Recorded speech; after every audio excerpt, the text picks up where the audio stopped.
Our country is doing really well. I mean, at a level that nobody thought. We took a little excursion because we felt we had to do that to get rid of some evil. And I think you'll see it's going to be a short-term excursion. It's Ken Harbaugh with the MeidasTouch Network. Donald Trump is already trying desperately to undo the forces he has set in motion. America's war against Iran is not a little excursion. The night before Donald Trump delivered those remarks, his Secretary of Defense was on 60 Minutes insisting that the attacks we've seen so far are, quote, just the beginning, and that he and the president were willing to put boots on the ground. All of this lack of direction and purpose is in the context of an administration that has fetishized war. Since Pete Hegseth assumed leadership of the Pentagon, we've all seen the warrior ethos cosplay, which, by the way, most true military professionals laugh at. And now we have this absurd and disgusting war porn being released by the White House. I'm going to talk over it as it plays because I want to spare you the indignity of having to listen to it.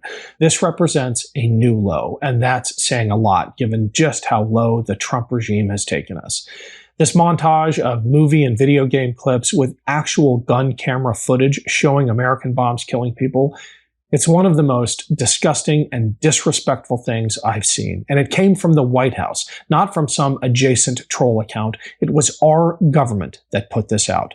If ever there was any doubt that the Trump regime views war like it's a game or a movie, here's the proof. This is the message they are sending to the American people. War is fun. War is exciting. The best thing about an American bomb blowing something up is that we can get a few viral memes out of it. For anyone who has seen war up close, it's not a game. It's not funny. I know there is a dark humor that sustains soldiers on the front lines. I've been in trenches with Ukrainian suicide drone crews who use humor to stay sane. But even they, especially they, expect more of their leaders. I'm telling you, there are American service members downrange right now wondering why in God's name they should entrust their lives to people who think this is what war is. We are being led by dangerous fools who have no appreciation for either the lessons of history or the weight of their responsibilities today. Senator Andy Kim knows that better than anyone. He was a senior advisor to General Petraeus in Afghanistan. He served on the National Security Council. He had a front row seat to the policy decisions that led to America's failures in our other recent military misadventures overseas. I asked Senator Kim what he thought. Senator Kim, thanks so much for joining us. You are one of the most credentialed senators when it comes to foreign policy, when it comes to national security. You were side by side with David Petraeus in Afghanistan. You were a member of the NSC. You investigated a massacre in Iraq. Does it feel 10 days into this like deja vu all over again? Like we are just not learning the lessons of history? How is this landing with you as someone who's been downrange, who has seen the consequences of our mistakes and foreign misadventures like Iraq, like Afghanistan? What are you feeling? Yeah, I feel like we haven't learned the lessons at all, and that we are just right back to where it was. And it's just in many ways even worse situation because like I've never seen, like as you said, I worked at the State Department, I worked at the Pentagon, at the White House. I've never seen America this alone in the world. You know, I was at the Munich Security Conference and heard from so many of our allies how they're just done. They're just done with all this chaos. You know, one of them told me that in their own country, when they're talking about the United States, they now talk about us as a national security threat to their national security. And it's just like, I'm so sad to just see just how quickly we have just decimated our world leadership and put ourselves in a place that I just think is so much more dangerous than anything I could have imagined. And then the fact that, you know, we just see, you know, Americans in harm's way again, you know, service members back in the Middle East. And it doesn't have to be this way, and it shouldn't be this way. And I see that, you see that from your service. That there are reasons why we follow the Constitution. There are reasons why we try to lift up the voice of the American people. And, I keep saying this is not just, this is not some tug of war between branches of government. This is about how do we make sure that we are doing what the American people want us to do. And right now, the American people so clearly have stated that they don't want us to be in a open-ended regime change war in the Middle East again. And it's not just American service members who, of course, should be top of mind, but it's also civilians in affected countries around the world. It's American civilians who our government appears to have abandoned. And when the president was asked why there doesn't seem to have been planning for the evacuation of embassies, or at least the securing of them, his response was, well, it all happened so fast. Now, I have to check myself because I'm a liberal podcaster. I sometimes worry about being stuck in a bubble, but you're in DC. You're next to the president. You're surrounded by his Republican defenders all the time. Is the naivete, the lack of preparation, the utter incompetence that we perceive as bad as it looks? Yeah, it's shocking. It's shockingly bad, just the level of incompetence, but just outright, like, it's not just the incompetence. There's such a hubris with this president, such an arrogance. So, and look, I'm like, all of his arguments, like, none of it makes any sense. If they're legitimately claiming that there was an imminent threat to, Americans, if there was retaliation, well, why didn't we pull out from some of these embassies? Like, they had time to do it for Beirut, but not for the dozen other countries that they ended up putting evacuation orders. Even still to this day, we're still seeing this slow drip of embassies in terms of the staff being able to go on departure notice. It's very clear it was an afterthought. Like, the protection of Americans was an afterthought. And this whole setup was the president clearly made up his mind about starting this war, and then this administration leadership has just trying to reverse engineer an explanation for why they did this. And they're just like, I'm in the security briefing with Rubio and Hegseth, and I'm just listening to them. And I'm just like, they are literally just making this up as they go along. Like, they do not have a strategy. They do not have clearly defined goals because they keep changing. And it's not just about our service members or our embassy staff or even Americans abroad, which should have been at the forefront of the minds, but even about the homeland threat, right?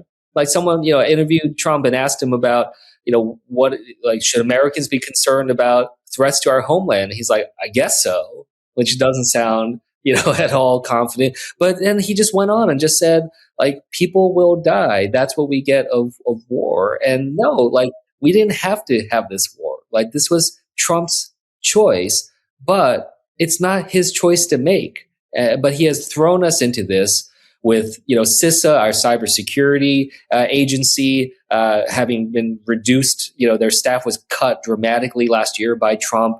Many of the staff have been pushed to do immigration work rather than cybersecurity work. Our counterterrorism efforts here at home are weak. I'm on the Homeland Committee. I see this unfolding before my eyes, that we went into a war without Homeland Security in the kind of posture that we needed to be if we're at war.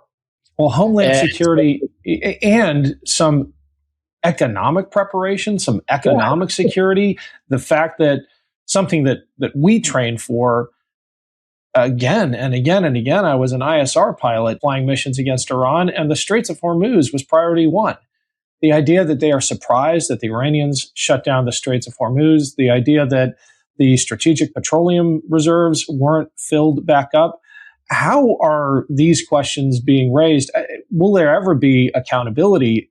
Is Rubio and Hegseth and others, are they going to be called to the mat publicly by you and other Democrats in the Senate? I guess it'll take some cooperation from Republicans, but the American people deserve, if not answers, some accountability. Oh, absolutely. I mean, like, they should be American people should be furious right now with the lack of any transparency here. I mean, I'm sick and tired of this administration hiding behind these classified briefings. This is their tactic, that they come up to the Hill, they do it behind closed doors, and they check the box, say, we consulted with Congress. No, you didn't. You need to talk to the American people, make the case. If you believe that, if you believe that there's intelligence or information that needs to be put out there. There are ways in which you can declassify or make the case or talk about this.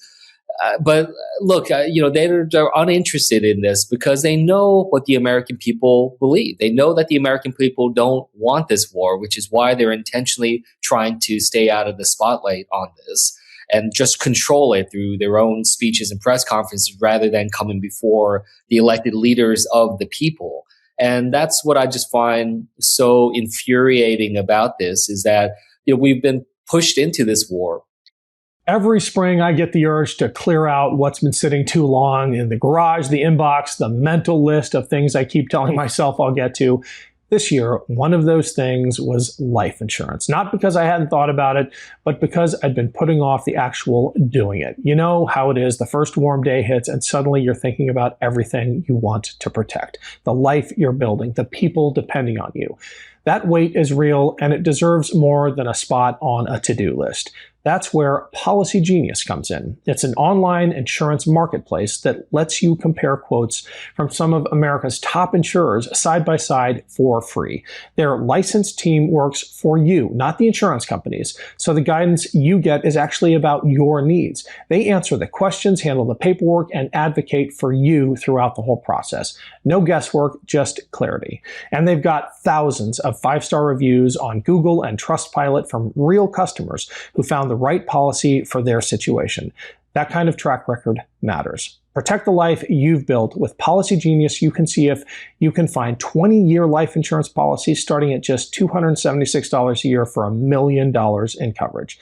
Head to policygenius.com/Ken to compare life insurance quotes from top companies and see how much you could save. That's policygenius.com/Ken. It's Ken with a quick break to tell you about my Substack page, where you'll find bonus episodes and other exclusive content. And subscribing is a way to support this show directly without us having to rely on advertisers. For those of you who have signed up, thank you so much. It is growing harder and harder to rely on traditional media. Just look at what has happened over at CBS. So independent news is going to have to make up the gap. And if you believe in what we're trying to do here in the interviews and the commentary that this show brings you, please consider pitching in. It's free to sign up, and that itself is helpful because popular shows get recommended even more people.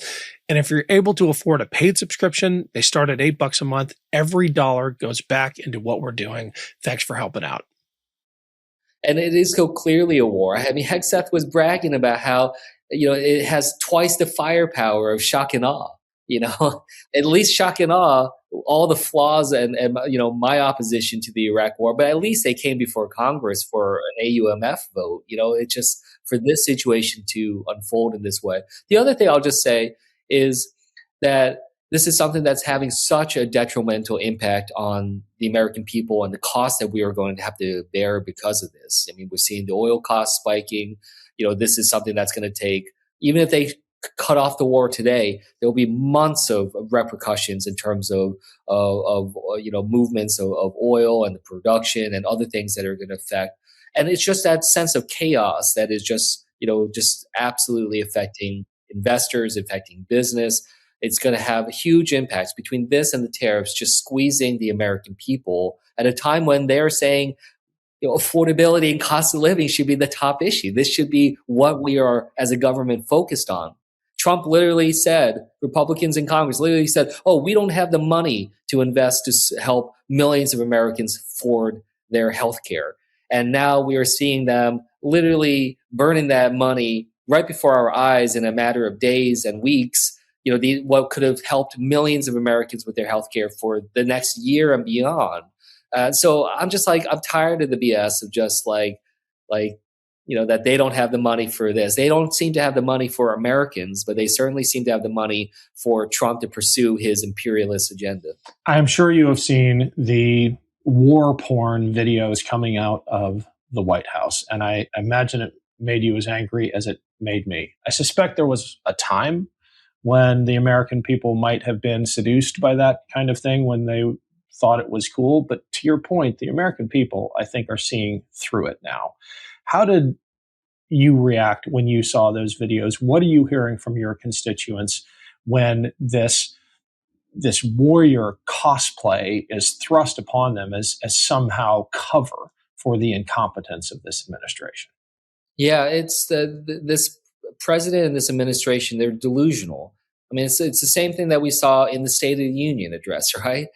2 hours of just just this bravado, when all the American people wanted was to hear a plan about affordability. 2 hour speech, less than 3 minutes about affordability, less than 4 minutes about healthcare. And now they're seeing these these images that Hegseth is putting forward. I'll be honest with you. Where was that level of transparency when we wanted the videos of the boat strikes in Venezuela released? All of a sudden they're like, oh, that's classified. We can't put that forward. Or where is the investigation into what it looks like a major bombing of school children in Iran? And now all of a sudden they're like, oh, well, we're not certain if that's us. And Trump is pointing the finger back at Iran.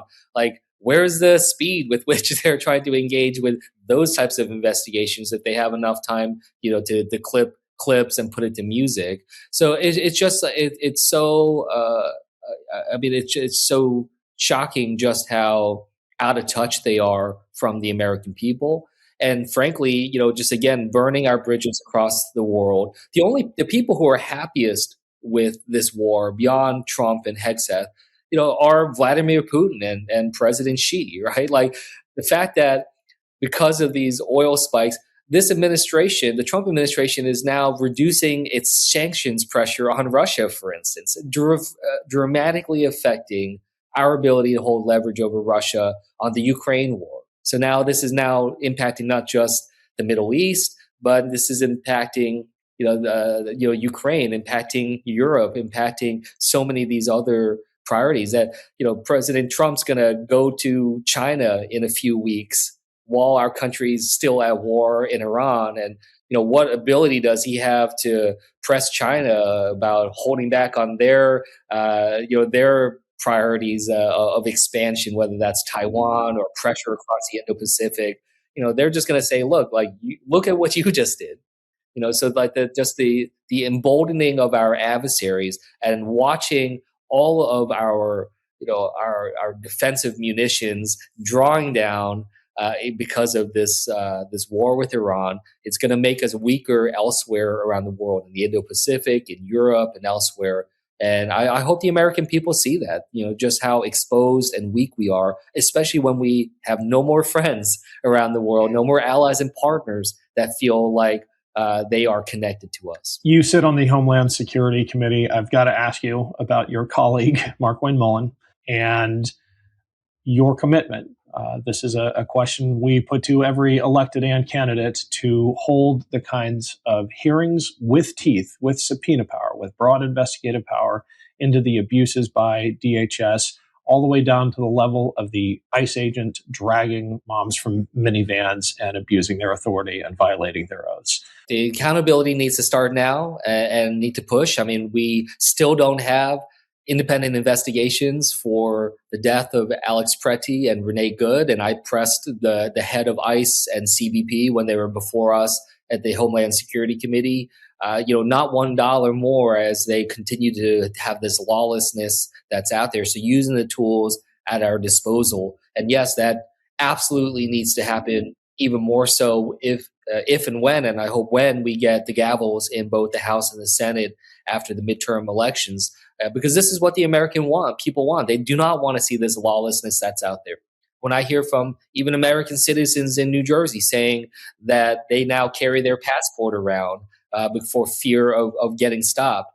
And look, the numbers in Minnesota are coming down now, but I asked the ICE director, can you swear to me you won't use this tactic of surging up, in some other state? And he said no, he refuses to deny that tactic. So I'm worried. We're seeing increases in New Jersey and elsewhere, so that surge coming out from Minnesota, it's just going elsewhere around the country. And we have not seen any change in that capacity, which is why, look, when it comes to my colleague now as a nominee for DHS, I've said publicly I'm not going to support his nomination, because for me, what I've seen is it doesn't matter who's in that seat. The problems with this goes right to the top. The rot is deep, not just within DHS, but the Trump administration. That I know that, yes, it's a good thing that Kristi Noem's not in that position anymore, but we know that Stephen Miller was pulling the strings. We know that as long as he is there pushing such a dangerous agenda on the American people, that we cannot look the Americans in the eye and say that we have gotten the reforms that are needed for them to feel safe. So, there's just a lawlessness that we're seeing left and right, and it goes straight to the top with Stephen Miller and Donald Trump. Thanks, Senator. We got to leave it there. Appreciate your time. Yeah, thanks so much. Love this video? Support independent media and unlock exclusive content, ad-free videos, and custom emojis by becoming a paid member of our YouTube channel today. You can also gift memberships to others. Let's keep growing together.